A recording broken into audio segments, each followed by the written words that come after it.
Hello प्यारे दोस्तों, स्वागत है आप सभी को अपने प्यारे यूट्यूब चैनल ज्ञान की दुनिया ऑनलाइन क्लासेस में।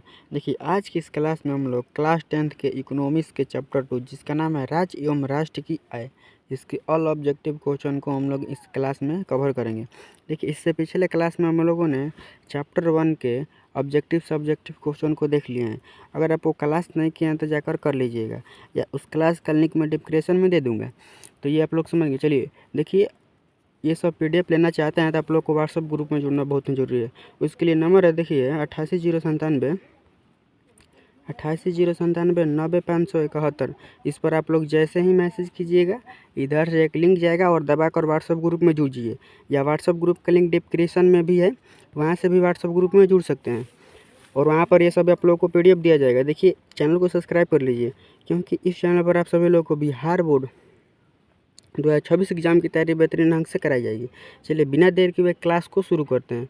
क्या करेंगे हम लोग इस क्लास में, तो चैप्टर टू के ऑल ऑब्जेक्टिव को देखेंगे इकोनॉमिक्स के। देखिए, पहला नंबर क्वेश्चन हम लोग का है कि जिस देश की राष्ट्रीय आय अधिक होती है वह देश क्या कहलाता है। देखिए, जिस देश की राष्ट्रीय आय अधिक होती है वह देश विकसित देश कहलाता है। 20 का राइट आंसर हो जाएगा। और जिस देश की आर्थिक आय सबसे कम होती है उसे हम लोग अविकसित कहते हैं, या अर्धविकसित भी कहते हैं। तो ये पहला क्वेश्चन आप लोग समझ गए। चलिए दूसरा नंबर क्वेश्चन है। देखिए, दूसरा नंबर क्वेश्चन है कि निम्नलिखित में से कौन सा देश विकसित अर्थव्यवस्था का उदाहरण है। देखिए, निम्नलिखित में से कौन सा देश है जो विकसित है। देखिए, जो ब्रिटेन है एक विकसित देश है, नेपाल भी विकसित नहीं है, और बांग्लादेश भी विकसित नहीं है, और श्रीलंका भी विकसित नहीं है। सबसे ज़्यादा विकसित ब्रिटेन ही है। तो सी इसका राइट आंसर हो जाएगा। चलिए आगे क्वेश्चन देखते हैं। देखिए, तीसरा नंबर क्वेश्चन है कि भूमि का पारिश्रमिक उसके आय के रूप में क्या प्रकट करता है। देखिए, अगर आप किसी को भूमि देते हैं तो उसका आय, उससे पैसा कैसे लेते हैं, तो उससे पैसा हम लोग लगान के रूप में लेते हैं। 20 का राइट आंसर हो जाएगा। चलिए आगे क्वेश्चन देखते हैं। देखिए, 4 नंबर क्वेश्चन है कि भारत में गरीबी रेखा से नीचे रहने वाली की जनसंख्या कितनी है। देखिए, कितने ऐसे लोग हैं जो भारत में गरीबी रेखा के नीचे अपना या जीवन यापन करते हैं। देखिए, इसका प्रतिशत है 29.8% है। डी इसका राइट आंसर हो जाएगा। चलिए आगे क्वेश्चन देखते हैं। देखिए, 5 नंबर क्वेश्चन है कि बिहार में कुल घरेलू उत्पादक कितना प्रतिशत है। देखिए, बिहार में घरेलू उत्पादक की बात किया जाए तो 11.03% है। सी इसका राइट आंसर हो जाएगा। चलिए आगे क्वेश्चन है। देखिए, 6 नंबर क्वेश्चन है कि इनमें से कौन सा एक बीमारू राज्य है। देखिए, यह बहुत ही इंपॉर्टेंट क्वेश्चन है। यह 13, 16, 18 में पूछा गया है। देखिए, बीमारू राज्य का देखिए यहाँ पर कह रहा है बीमारू राज्य नहीं है, यहीं पर आप लोग को ध्यान देना है। नहीं कह रहा है तो क्या हो जाएगा, कर्नाटक हो जाएगा। Option number C right answer हो जाएगा। बिहार बीमारू राज्य है, मध्य प्रदेश और उड़ीसा भी क्या है, बीमारू राज्य ही है, लेकिन एक कर्नाटक ही है जो बीमारू राज्य नहीं है। तो ये आप लोग समझ गए। चलिए आगे क्वेश्चन है। देखिए, 7 नंबर क्वेश्चन है कि ऊंची विकास दर से, जब किसी देश का विकास दर ऊंचा होता है तो वो क्या होता है, वो तेज़ी से समृद्ध होता है, अर्थात तेज़ी से धनी होता है, और गरीबी भी दूर होती है। तो ये दोनों इसका राइट आंसर हो जाएगा। ऑप्शन नंबर डी, ए और बी दोनों हो जाएगा। चलिए 8वां नंबर क्वेश्चन देखते हैं। देखिए कि बिहार की प्रति व्यक्ति आय देश भर में है। देखिए, जो बिहार की प्रति व्यक्ति आय वो पूरे देश भर में सबसे कम है। ऑप्शन नंबर ए इसका राइट आंसर हो जाएगा, न्यूनतम है। सभी राज्यों से कम प्रति व्यक्ति किसका है, तो बिहार का ही है। तो ये आप लोग समझ गए। चलिए याद रखिएगा। और सबसे अधिक कहेगा तो गोवा का नाम लीजिएगा। देखिए, बिहार के किस जिले में प्रति व्यक्ति आय सर्वाधिक है। यह पूछ रहा है कि बिहार के किस जिले का प्रति व्यक्ति आय सबसे अधिक है। देखिए, तो यहाँ पर नाम आएगा पटना का। पटना का प्रति व्यक्ति आय सबसे अधिक है। ऑप्शन नंबर ए इसका राइट आंसर हो जाएगा। और यहीं पर सबसे कम पूछेगा तो शिवहर का नाम लीजिएगा, क्योंकि बिहार में सबसे कम प्रति व्यक्ति आय वाला जिला कौन सा है, तो शिवहर ही है। चलिए आगे देखते हैं। देखिए, यहाँ पर क्या कह रहा है कि बिहार में सबसे कम प्रति व्यक्ति आय वाला जिला यही हो जाएगा, शिवहर। 20 का राइट आंसर हो जाएगा। चलिए ये तो आप लोग समझिए। देखिए, 11 नंबर क्वेश्चन है कि केंद्रीय सांख्यिकीय संगठन के अनुसार बिहार की आय में वृद्धि कितनी प्रतिशत हुई है। देखिए, केंद्रीय सांख्यिकीय संगठन है उसके अनुसार बिहार में जो बिहार का आय है उसमें कितना प्रतिशत वृद्धि हुआ है। देखिए, उसके अनुसार बिहार की आय में 11.03% वृद्धि हुआ है। इसको आप लोग याद रखिएगा। इकोनॉमिक्स में ज़्यादातर डाटा ही याद रखना होता है, तो आप लोगों को बहुत ही बारीकी से ध्यान देना है। देखिए, इस चैप्टर से आप लोगों को क्वेश्चन जरूर ही आएगा, 2 नंबर भी क्वेश्चन आएगा और 1 नंबर का भी क्वेश्चन आता है। हो सकता है तो 4 नंबर का भी क्वेश्चन आता है, लेकिन कम ही आता है। लेकिन 1 नंबर का क्वेश्चन 3 से 4 रहेगा और 2 नंबर का क्वेश्चन 1 जरूर रहेगा यहाँ से। तो आप लोग याद रखिएगा, बहुत ही अच्छे तरह से इस चैप्टर को पढ़िएगा। 12 नंबर क्वेश्चन हम लोग देख लिए, नहीं 12 नंबर क्वेश्चन देखना है कि भारत में किस राज्य का प्रति व्यक्ति आय सर्वाधिक है। देखिए सर्वाधिक की बात है तो गोवा का नाम लीजिएगा और सबसे कम बिहार का नाम लीजिएगा, तो इसका राइट आंसर हो जाएगा। चलिए आगे क्वेश्चन है, देखिए 13 नंबर क्वेश्चन है कि 2009 और 10 के अनुसार बिहार की प्रति व्यक्ति आय थी। देखिए जब 2009 और 10 था तो उस समय बिहार की प्रति व्यक्ति आय पूछ रहा है। तो देखिए 13 नंबर क्वेश्चन का राइट आंसर हो जाएगा ऑप्शन नंबर बी, 16,119 रुपया था। चलिए ऑप्शन आगे देखते हैं। 14 नंबर क्वेश्चन है कि सन 2012 और 13 में भारत की औसतन आय क्या थी, प्रति व्यक्ति आय क्या थी। 2012 और 13 की बात कर रहा है तो उस समय भारत की प्रति व्यक्ति 68,757 रुपया थी। डी इसका राइट आंसर हो जाएगा। चलिए आगे क्वेश्चन है, 15 नंबर क्वेश्चन है कि सन 2008 और 9 के अनुसार भारत की औसतन प्रति व्यक्ति आय कितनी बताई गई थी। देखिए जब 2008 और 9 में भारत की औसतन प्रति व्यक्ति आय कितना बताई गई थी, तो 25,494 रुपये बताई गई थी। 20 का राइट आंसर हो जाएगा। चलिए आगे क्वेश्चन है, आगे क्वेश्चन है कि भारत में सबसे कम आय वाला राज्य कौन सा है। देखिए भारत में सबसे कम आय वाला राज्य बिहार ही है। इसका राइट आंसर हो जाएगा। चलिए आगे क्वेश्चन देखते हैं। देखिए 17 नंबर क्वेश्चन है कि बिहार की आय सर्वाधिक योगदान होता है। देखिए बिहार की आय में सबसे ज़्यादा योगदान सेवा क्षेत्र ही देता है। सी इसका राइट आंसर हो जाएगा। सेवा क्षेत्र देता है, कृषि भी देता है लेकिन दूसरे स्थान पर है। चलिए आगे देखते हैं 18 नंबर क्वेश्चन। 18 नंबर क्वेश्चन है कि बिहार राज्य में गरीबी रेखा से नीचे रहने वाले लोगों की संख्या प्रतिशत में कितना है। अर्थात ये कह रहा है कि बिहार में वैसे कितने प्रतिशत लोग हैं जो गरीबी रेखा के नीचे अपना जीवन यापन करते हैं। तो इसका प्रतिशत बिहार में 41.4% है, जो कि बहुत ही ज़्यादा है। अर्थात यह आप कह लीजिए कि बिहार की आधी जनसंख्या गरीबी रेखा के नीचे ही बसती है, 41.4 है। चलिए आगे देखते हैं।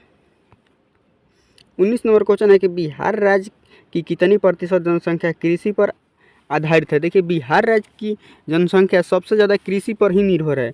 इसका प्रतिशत में देखा जाए तो 86% होता है। 86% बिहार की जनसंख्या कृषि पर ही निर्भर है। चलिए आगे देखते हैं। 20 नंबर क्वेश्चन है कि एक देश इसलिए गरीब है क्योंकि वह गरीब है, किस अर्थशास्त्री का कथन है। देखिए एक अर्थशास्त्री थे, उन्होंने कहा कि एक देश इसलिए गरीब होता है क्योंकि वह गरीब है। देखिए वो कौन सा अर्थशास्त्री थे, तो रेगनर नक्स जो थे यही बात कहे थे। तो डी इसका आंसर हो जाएगा, याद रखिएगा आप लोग। चलिए आगे देखते हैं। 21 नंबर क्वेश्चन है कि सन 2012 और 13 में बिहार की प्रति व्यक्ति आय थी। देखिए 2012 और 13 की बात की जाए तो उस समय बिहार की प्रति व्यक्ति आय 68,757 रुपये थी। चलिए आगे क्वेश्चन देखते हैं।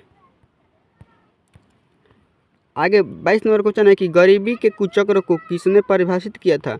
देखिए गरीबी के कुचक्र को रेगनर नक्स ने ही परिभाषित किया था। ये इसका राइट आंसर हो जाएगा। चलिए आगे क्वेश्चन देखते हैं। 23 नंबर क्वेश्चन है कि निम्न में से कौन सा भारतीय राज्य गरीबी के कुचक्र का शिकार है। निम्न में से वह कौन सा भारतीय राज्य है जो गरीबी के कुचक्र का शिकार है।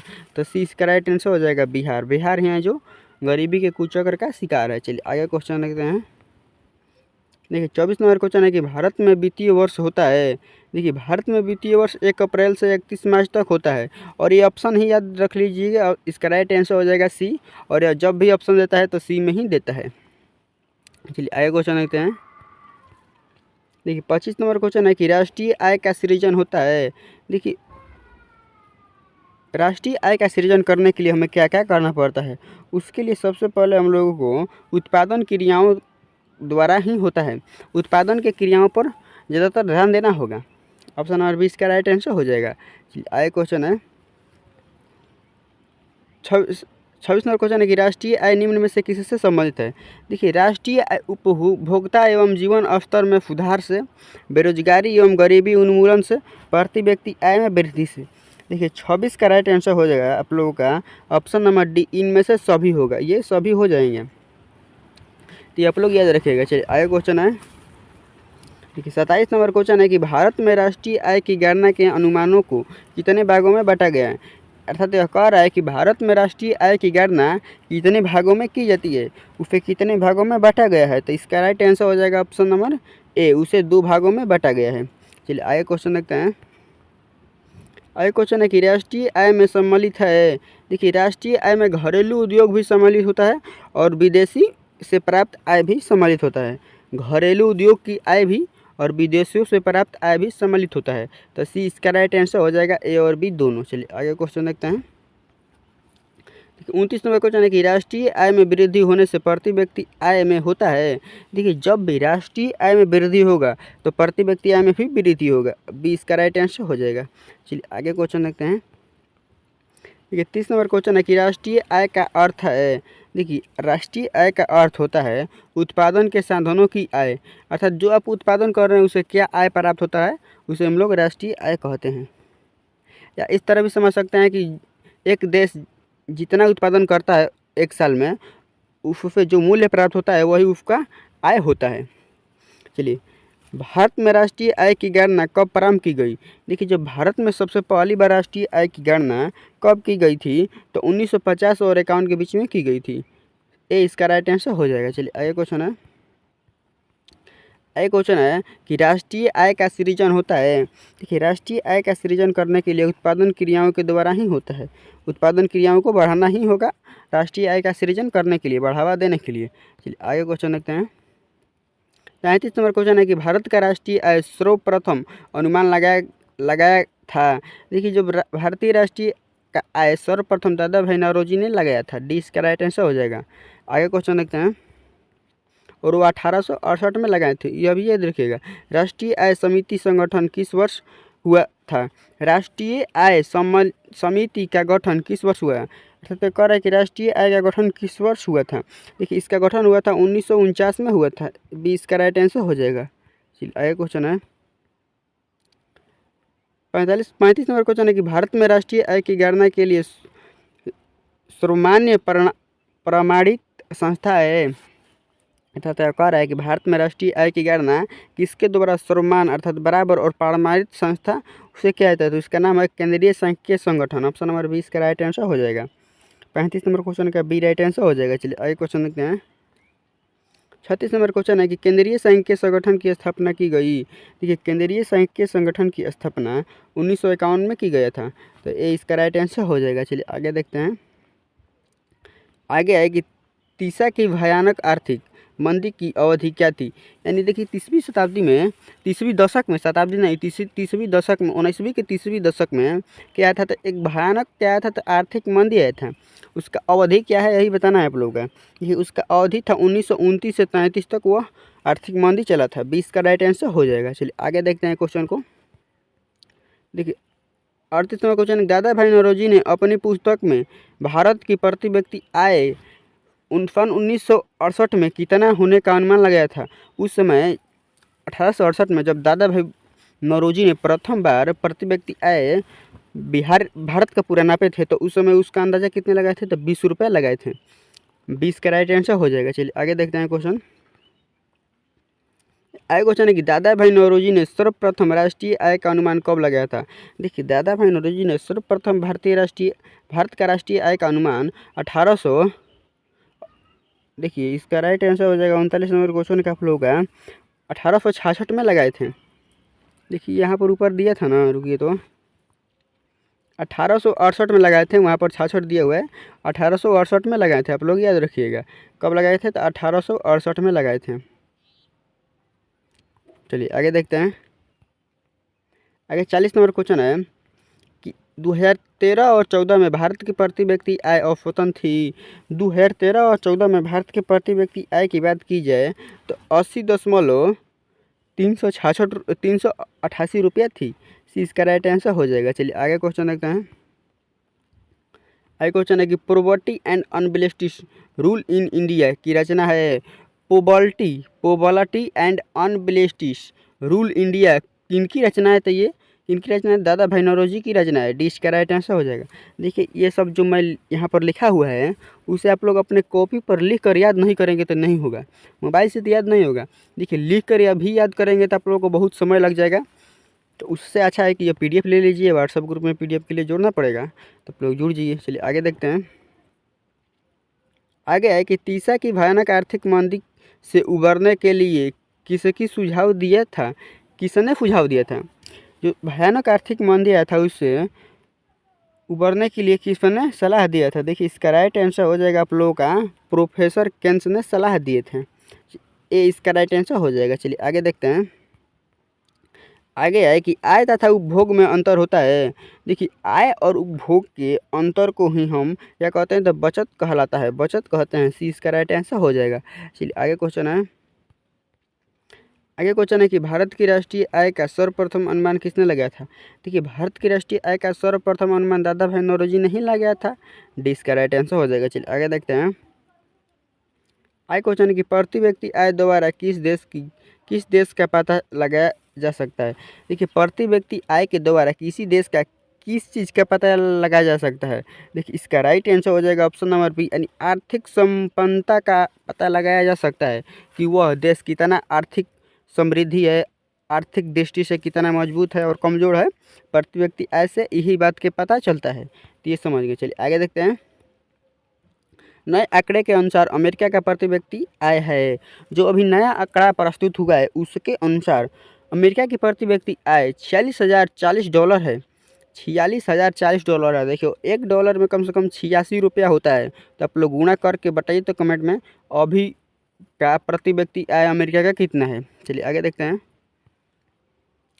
आगे है कि प्रति व्यक्ति आय का आशय होता है। देखिए प्रति व्यक्ति आय का आशय होता है औसत आय, औसतन आय होता है। 20 का राइट आंसर हो जाएगा। चलिए आगे देखते हैं। आगे है कि निम्नलिखित में कौन हमारे रहन सहन के स्तर को प्रभावित करता है? देखिए जो प्रति व्यक्ति आय है वही हमारे रहन सहन को प्रभावित करता है। सी इसका राइट आंसर हो जाएगा। चलिए आगे क्वेश्चन देखते हैं। देखिए आगे क्वेश्चन देखते हैं कि किसी राज्य के नागरिकों का जीवन स्तर निर्भर करता है। ये किसी भी राज्य के नागरिक का जीवन स्तर किस पर निर्भर करता है? देखिए सकल घरेलू राज्य उत्पाद पर ही निर्भर करता है किसी भी देश का नागरिकों की जीवन स्तर। चलिए आगे देखते हैं। 20 का राइट आंसर हो जाएगा। 50 नंबर क्वेश्चन है कि राष्ट्रीय आय जाना जाता है। देखिए राष्ट्रीय आय को और किस नाम से जाना जाता है? देखिए इसका राइट आंसर होगा उपयोग सभी के द्वारा, व्यवसायिक गणना विधि के द्वारा। देखिए यहाँ पर कह रहा है कि राष्ट्रीय आय की गणना किस किस विधि के द्वारा किया जाता है? देखिए उत्पादन गणना विधि के द्वारा भी किया जाता है, आय गणना विधि के द्वारा भी किया जाता है और व्यवसायिक गणना विधि के द्वारा भी किया जाता है। तो डी का राइट आंसर हो जाएगा इनमें से सभी। आगे क्वेश्चन देखते हैं। 11 नंबर क्वेश्चन है कि उत्पादन एवं आय गणना विधि आर्थिक दृष्टिकोण से है। उत्पादन और आय गणना विधि आर्थिक दृष्टि से क्या है? तो सहज भी है और वैज्ञानिक भी है और व्यवहारिक भी है। तो डी का राइट आंसर हो जाएगा उपयोग तीनों। चलिए आगे देखते हैं। आगे है कि राष्ट्रीय आय की गणना की कितनी विधियां हैं? देखिए राष्ट्रीय आय की गणना की विधियां कम से कम 4 है। कितना है? पूरे 4 हैं। ए इसका राइट आंसर हो जाएगा। चलिए आगे है समावेशिक आर्थिक विकास क्या है? देखिए समावेशिक आर्थिक विकास किसे कहते हैं? तो डी का राइट आंसर हो जाएगा संतुलित विकास को ही कहते हैं। समाज के गरीब वर्ग का विकास करना ही क्या कहलाता है? तो समावेशिक विकास कहता है। समाज में पिछड़े वर्ग का विकास करना ही क्या कहलाता है? समावेशिक विकास कहलाता है। देखिए समावेशिक विकास को हम लोग सब्जेक्टिव में जरूर ही देखेंगे। वैसा विकास जो समाज के हर वर्ग तक पहुँचे उसे हम लोग क्या कहते हैं? तो सामाजिक विकास कहते हैं। ये समझेंगे। चलिए आगे देखते हैं। 54 नंबर क्वेश्चन है कि समाज के सभी वर्गों के जीवन स्तर के ऊंचा होने को कहते हैं। देखिए जिस विकास में समाज के सभी वर्ग के लोगों का जीवन स्तर ऊंचा होता है उसे हम लोग समावेशिक विकास कहते हैं। चलिए आगे देखते हैं। डी का राइट आंसर हो जाएगा। राष्ट्रीय आय का सूचकांक में वृद्धि होने से लोग के किस विकास में वृद्धि होगा? देखिए राष्ट्रीय आय के सूचकांक में जब वृद्धि होता है तो लोगों के किस विकास में वृद्धि होगा? इसका राइट आंसर हो जाएगा ऑप्शन नंबर बी, यानी आर्थिक विकास में वृद्धि होगा। ये देखिए आप लोग के टोटल 55 क्वेश्चन था, ये हो गया। चलिए आगे देखते हैं हम लोग। देखिए आगे अब नहीं है, नेक्स्ट चैप्टर को आगे देखेंगे हम लोग। देखिए यहाँ पर हम लोग क्या क्या समझे, सभी ऑब्जेक्टिव को समझ लिए। देखिए ये सब PDF लेना चाहते हैं तो व्हाट्सअप ग्रुप में जुड़ना जरूरी है आप लोगों को। व्हाट्सअप ग्रुप में जुड़िए, लिंक डिस्क्रिप्शन में भी है और नंबर में जो शुरू में लिखा था वहाँ से भी आप लोग मैसेज करके जुड़ सकते हैं। तो ये सब हो गया आप लोगों का। देखिए अगले चैप्टर में हम लोग इसके अगले क्लास में इसको हम लोग ऑल सब्जेक्टिव को भी देख लेंगे, या अगले क्लास में हम लोग क्या करेंगे, अगले चैप्टर के ऑब्जेक्टिव को भी देखेंगे। तो चलिए क्लास को यहीं पर समाप्त करते हैं।